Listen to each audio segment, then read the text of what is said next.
நமக்கு மட்டும் எங்கேருந்து தான் இப்படிலாம் வராங்களோ. இன்றைக்கி என் சிஸ்டர் மடமடன்னு என்கிட்ட ஓடிந்து உனக்கு ஒரு சேலஞ்ச் சொல்லவா அப்படின்னு சொல்லி கேட்டேன். என்ன சேலஞ்ச் அப்படின்னு சொல்லி கேட்க, அதான் எந்த சேலஞ்சாலும் நான் அசால்ட்டாக போடணுமே, சரி சொல்லு அப்படின்னு சொல்லிட்டாங்க.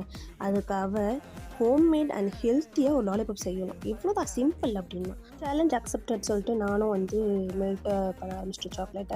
சாக்லேட் மெல்ட் பண்ணி அவர் கேட்ட மாதிரி நட்ஸ் எல்லாம் போட்டு மோல்டில் வந்து நான் வந்து போர் பண்ண ஆரம்பிச்சேன். சாக்லேட் மோல்டில் ஊற்றும் போது அவன் முகத்தை பார்க்கணுங்க, என்ன ஒரு ஆனந்தம் அந்த கரடிக்கு. அப்படி தாங்க இருந்தது என் மைண்ட் வாய்ஸு. அவ்வளோதான். ஹெல்த்தியான ஹோம்மேட் சாக்லேட் ரெடின்னு எடுத்துகிட்டு போய் அவகிட்ட போய் கொடுக்குறேன். ரொம்ப தேங்க்யூ அப்படின்றான். எதுக்கு தேங்க்யூ?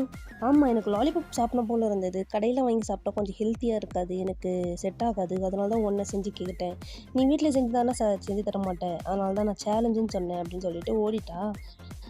எனக்கு என்ன சொல்கிறதுனே எனக்கு ஒன்றும் புரியல. சரி எப்படி இருக்குன்னு சொல்லுங்கள். இந்த லாலிபாப் சாப்பிட்டு நம்ம கேக் அண்ட் ப்ரௌனிஸ் வந்து கொடுத்துருக்கோம். வேணும்னாக்கா மேலே தெரிய நம்பருக்கு டிஎம் பண்ணுங்கள்.